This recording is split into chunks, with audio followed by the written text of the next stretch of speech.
showcase 23,371 crore Govardhan scheme. Okay, so ఈ particular ఆర్టికల్ని మనం UPSC syllabus అయిన ఎన్విరాన్మెంట్ కింద అయితే మనం దీన్ని చదువుకోవచ్చు. అయితే మనకి ఈ ఆర్టికల్లో national circular bio energy scheme Gobardhan గురించి అయితే మాట్లాడుతున్నారు. అయితే యూనియన్ క్యాబినెట్ అంట ఈ 23,371 యొక్క క్రోర్స్తో మనకి గోబర్ధన్ స్కీమ్కి అయితే ఆమోదం అయితే తెలిపింది.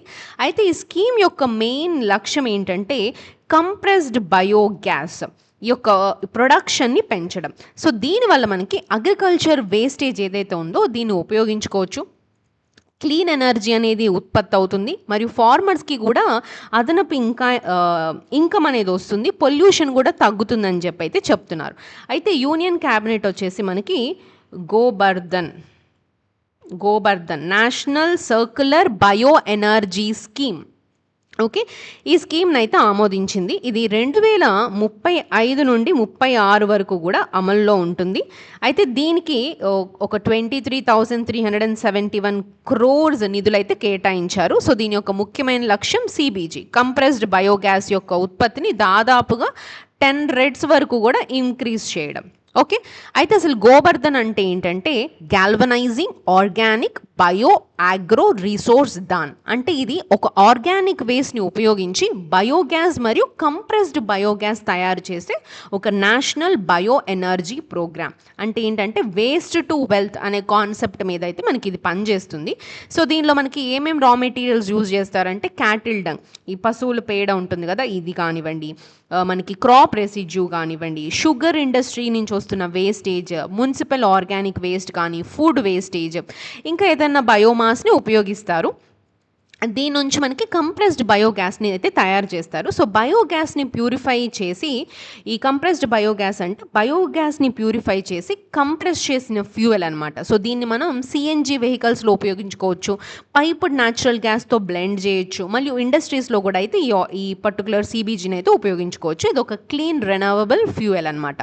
అయితే మనకి ఈ స్కీమ్ ద్వారా ఎష్యూర్డ్ ఆఫ్ టేక్ అంటే ఏంటంటే గవర్నమెంట్ మరియు ఆయిల్ మార్కెటింగ్ కంపెనీస్ని కొనుగోలు చేయడానికి హామీ కానీ, క్యాపిటల్ సబ్సిడీ, ఈ సిబిజీ ప్లాంట్స్ స్థాపించడానికి కావాల్సిన ఆర్థిక సహాయం కానీ, easier access to finance, pipe line infrastructure, ముఖ్యంగా ఈ సిబిజీ ట్రాన్స్పోర్ట్ కోసం ఇన్ఫ్రాస్ట్రక్చర్ని అభివృద్ధి చేయడం మరియు ప్రైవేట్ ఇన్వెస్ట్మెంట్స్ని ప్రమోట్ చేయడం లాంటివి అయితే మనకి ఈ స్కీమ్ యొక్క ఫీచర్స్గా మనం చూడొచ్చు. అయితే మనకి ఈ స్కీమ్ ఎందుకు ఇంపార్టెంట్ అంటే ముఖ్యంగా క్లీన్ ఎనర్జీని అయితే మనకి ఇది పెంచుతుంది, ఫాజిల్ ఫ్యూయల్ ఇంపోర్ట్స్ని తగ్గిస్తుంది, ఫార్మర్స్కి ఇన్కమ్ పాయింట్లో కానీ, స్టబుల్ బర్నింగ్ తగ్గించడంలో, వేస్ట్ మేనేజ్మెంట్ని మెరుగుపరచడంలో, సర్క్యులర్ ఎకానమీకి కూడా ఇది ఒక బెస్ట్ ఎగ్జాంపుల్గా చూడొచ్చు.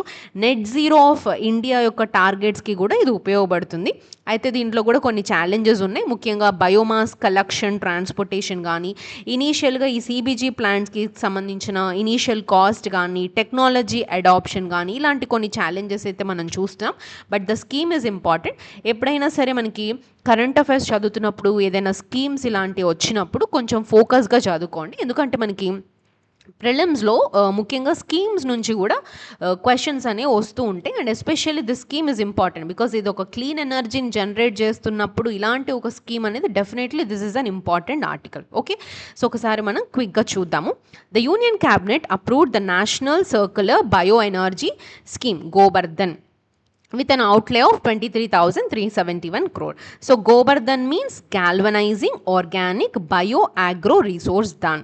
Aithe the scheme aims to increase the compressed biogas production nearly tenfold by the financial year 2035 to 36. It promotes the conversion of cattle dung, crop residues and organic waste into a clean energy, supports the circular economy, wastage management, energy security and farmers' income.